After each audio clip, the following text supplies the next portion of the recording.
अस्सलाम वालेकुम। तो दोस्तों पहली डेवलपमेंट की बात कर लेता हूँ।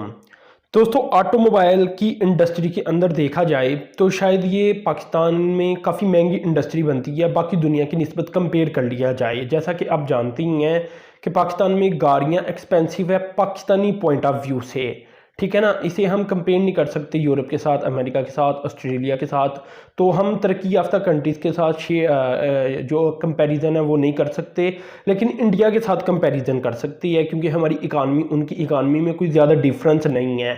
लेकिन अब आहिस्ता आहिस्ता बढ़ता चला जा रहा है, इंडिया आगे निकलता चला जा रहा है इकनॉमिक वाइज, तो उसमें पाकिस्तान को देखना पड़ेगा। लेकिन ओवरऑल अगर कारों की बात की जाए तो पाकिस्तान में कारें महंगी होने की जो एक मेन रीज़न है वो ये है कि 45% जो कार का प्राइस है उसका टैक्स बन जाता है, यानी वो पैसा गवर्नमेंट को हम पे कर रहे होते हैं। यानी अगर फ़र्ज़ कर लें कि एक गाड़ी का प्राइस है 10 लाख रुपए, तो उसका 45% जो कि 4,50,000 रुपये बनने का, ये टोटल टैक्स की सूरत में हम गवर्नमेंट को पे कर रहे होते हैं।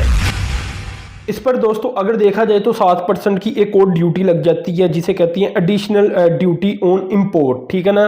इसके अलावा फेडरल एक्साइज ड्यूटी 2.5% लग जाती है और ये ड्यूटी लगती है 1000 सीसी कार के ऊपर 2.5, और अगर कोई कार 1000 सीसी से ज़्यादा हो तो उसके ऊपर ये एडिशनल ड्यूटी जो अभी मैं आपको बता रहा हूँ एक्साइज ड्यूटी, ये 5% लग जाती है। अगर इससे ज़्यादा की कार हो 2000 से भी ज़्यादा की तो इसके ऊपर ये 7.5% ड्यूटी लग जाती है। तो इस तरह ये टैक्सीज हैं जो कि तकरीबन 50% तक टैक्सीज ही बन जाती हैं।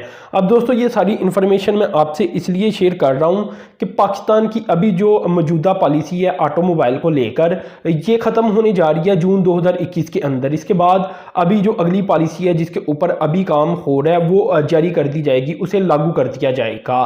तो ये इन्फॉर्मेशन इसलिए सामने आ रही है कि पहले जो पॉलिसीज बनती थी उसके अंदर जो छोटे लेवल की गाड़ियाँ जो कि आम लोगों की पहुँच के अंदर होनी चाहिए थी, इसके ऊपर कभी काम नहीं किया गया। अगर किया गया होता या ज़्यादा किया गया होता तो शायद वो गाड़ियाँ पाकिस्तान के अंदर बनती, सस्ती होती और आम आवाम की पहुंच के अंदर होती। तो इस बार जो पॉलिसी आने जा रही है उसमें कुछ मोटे मोटे पॉइंट सामने आई हैं। एक तो ये है कि ये जो ड्यूटीज़ हैं इतनी ज़्यादा, इन्हें कम कर दिया जाएगा। फ़र्ज़ कर लें अभी जैसा कि मैंने आपको बताया कि 45 से 50% ये ड्यूटीज़ बन जाती हैं मुख्तलिफ इक़साम की, तो इन्हें कम करके शायद ये 40 से भी नीचे लेकर आ जाएँ, ठीक है ना। 100 दम अब ऐसा तो नहीं हो सकता कि अगर अभी 45% हम अपनी जेब से पैसे दे रही हैं, अगर कोई गाड़ी रखता है तो वो गाड़ी की कीमत का 45% गवर्नमेंट को किसी ना किसी सूरत में दे रहा है। तो ऐसा तो नहीं हो सकता को 100 दम वो 20% या 15% के ऊपर बात आ जाएगी, या अगर फर्ज कर लें 10% के ऊपर बात आ जाएगी।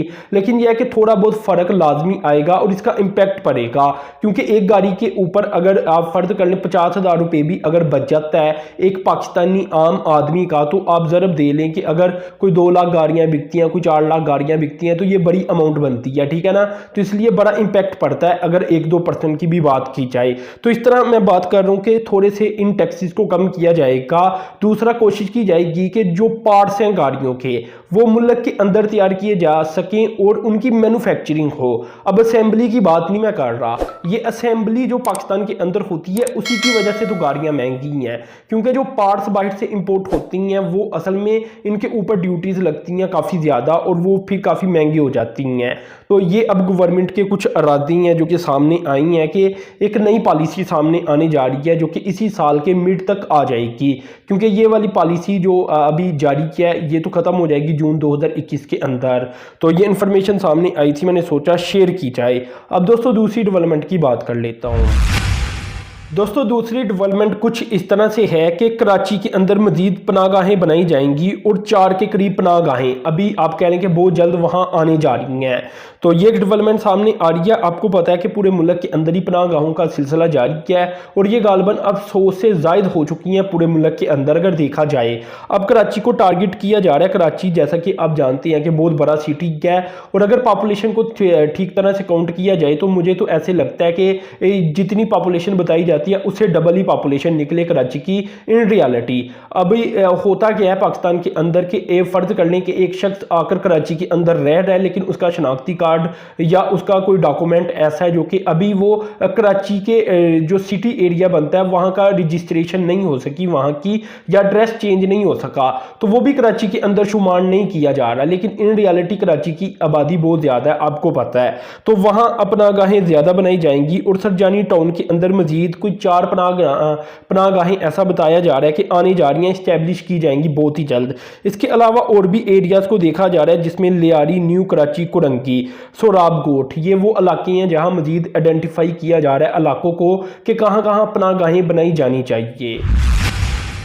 जहाँ तक दोस्तों पनागाहों की कैपेसिटी की बात की जाए तो एक पनागाह के अंदर एवरेज कोई 500 लोग खाना पीना कर सकती हैं, और जहाँ तक बात की जाए रहने की तो 100 लोग रात गुजार सकती हैं। तो इस तरह अब अगर देखा जाए तो 135 के करीब पनागाहें बनाई जा चुकी हैं और बहुत तेज़ी के साथ इसका सिलसिला बढ़ेगा आगे।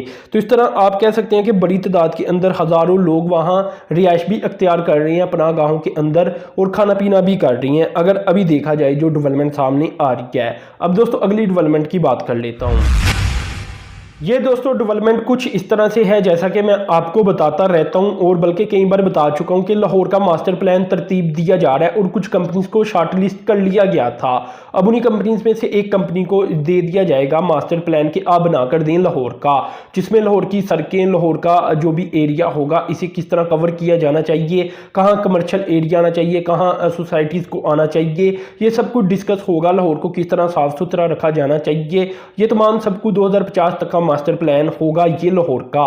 तो अब दोस्तों वो कंपनी डिसाइड की जा चुकी है, और जैसा कि मैंने आपको पहले बताया था कि 3 कंपनीज को शॉर्ट लिस्ट पहले किया गया क्योंकि कंपनीज काफ़ी ज़्यादा थी, तो उनमें से 3 को शॉर्ट लिस्ट किया गया, जिनमें से एक कंपनी है दारुल हंदसा, और दूसरी कंपनी को अगर देखा जाए तो ये एक कंपनी बन जाती है सिंगापुर की, इसका नाम है मेन हार्ट, और तीसरी कंपनी पाकिस्तान की नेफपाक। तो ये 3 कंपनी थी जिन्हें शॉर्ट लिस्ट किया गया था। अब इनमें से भी एक कंपनी को इरादा कर लिया गया है कि उसे काम दे दिया जाएगा कि वो मास्टर प्लान तैयार करे एलडीए के साथ मिलकर। तो दोस्तों ये कंपनी है जो पहली कंपनी का नाम मैंने लिया दारुल हंदसा। तो ये एक मल्टी ग्लोबल कंपनी है, मल्टीनेशनल कंपनी है दुनिया के अंदर, इसके बहुत सारे ऑफिसेज मौजूद हैं, इसके बहुत सारे स्पेशलिस्ट मौजूद हैं। 1956 के अंदर अगर देखा जाए तो इसने बेरूत के अंदर 4 बड़े प्रोजेक्ट भी किए थे। इसके अलावा अगर देखा जाए तो 8000 प्रोफेशनल्स इस कंपनी के पास मौजूद हैं। तो अब इसी कंपनी को ये टारगेट दिया जाएगा कि इन्होंने लाहौर का मास्टर प्लान तैयार करना है, और ये मास्टर प्लान 2050 तक जाएगा। इसमें दोस्तों बजट की बात की जाए तो $750 मिलियन के बजट के साथ लाहौर मास्टर प्लान 2050 को तरतीब दिया जाएगा। इसमें दोस्तों जिन इश्यूज़ को कवर किया जाएगा, इसमें developing transport, power supply, road network, general infrastructure, ये किस तरह बनाया जाएगा मुल्क में, ये सब कुछ इसी नक्शे या इसी मास्टर प्लान के अंदर दर्ज होगा। और ये मसाइल फिर ख़त्म हो जाएंगे, क्योंकि अगर एक मास्टर प्लान के तहत किसी चीज़ को बनाया जाएगा तो ये पहले से पता होगा कि भाई यहाँ से एक पाइपलाइन गुजरनी है, यहाँ से एक रोड गुजरेगा, यहाँ एक कॉलोनी बनाई जा सकेगी, यहाँ एक रेजिडेंशियल प्लाट होंगे, या यहाँ एक कमर्शियल प्लाट होंगे, यहाँ कोई गवर्नमेंट की बिल्डिंग बनेगी, यहाँ कोई प्लाजा बनेगा, यहाँ कोई फैक्ट्री बनेगी, ये तमाम चीज़ें अलग अलग हो जाएंगी। तो अगर उसके मुताबिक कोई चीज़ बनेगी तो जाहिर सी बात है प्रॉब्लम काफ़ी कम हो जाएंगी और काफ़ी कम क्रिएट होंगी। तो ये एक मास्टर प्लान है लाहौर का जिसके ऊपर अब काम होगा, और दारुल हंदसा ये कंपनी करेगी। अब दोस्तों आखिरी डेवलपमेंट की तरफ चलता हूं, और ये कुछ इस तरह से है कि पाकिस्तान की जो सर्विसेज एक्सपोर्ट है वो तेज़ी के साथ ग्रो कर रही हैं। अगर 2020-21 की ही बात कर ली जाए तो $2.844 अरब अभी तक पाकिस्तान की ये एक्सपोर्ट रही है, जबकि पिछले साल ये $2.835 अरब थी। अब कंपैरिजन के अंदर कोई इतना इजाफा तो सामने नहीं आ सका इस बार, लेकिन इंशाल्लाह फ्यूचर के अंदर ये बड़ी तेज़ी से ग्रो करेगी। लेकिन दोस्तों इसमें जो टेलीकम्युनिकेशन एंड इंफॉर्मेशन टेक्नोलॉजी की सर्विसेज है वो बहुत तेज़ी के साथ ग्रो कर रही है, यानी आईटी की। इसमें 40% का इजाफा सामने आया है, और ये तकरीबन $998 मिलियन तक पहुंच चुकी है, और पिछली बार ये $684 मिलियन तक थी। अब दोस्तों क्यों मैं ये डिस्कस कर रहा हूँ, ये इसलिए डिस्कस कर रहा हूँ कि पूरी दुनिया के अंदर जो सर्विसेज हैं वो सबसे ज़्यादा बन चुकी हैं। अमेरिका की बात की जाए, चाइना की बात की जाए, तो पाकिस्तान के अंदर भी बताया जा रहा है कि 2005-6 के अंदर जो जीडीपी का ज़्यादातर हिस्सा है वो सर्विसेज के जरिए ही हो रहा था, और वो 56 53% पर था, लेकिन अब दोस्तों ये बढ़ते बढ़ते 2019-20 के अंदर 61.4% के ऊपर पहुंच चुका है। यानी हमारी जितनी भी जीडीपी है इसका 61.4% हमारी सर्विसेज के आप कह लें कि वो कवर करती हैं, कि लोग जॉब्स वगैरह करती हैं, सर्विसेज फ्राहम करती हैं, उसके ज़रिए हमारी जीडीपी ज़्यादातर क्रिएट होती है। अब इसी तरह दोस्तों पूरी दुनिया की वर्ल्ड ट्रेड का देख लिया जाए तो अभी 25% सर्विसेज की एक्सपोर्ट का बनता है, जबकि यही 2040 तक 50% तक सर्विसेज चली जाएंगी।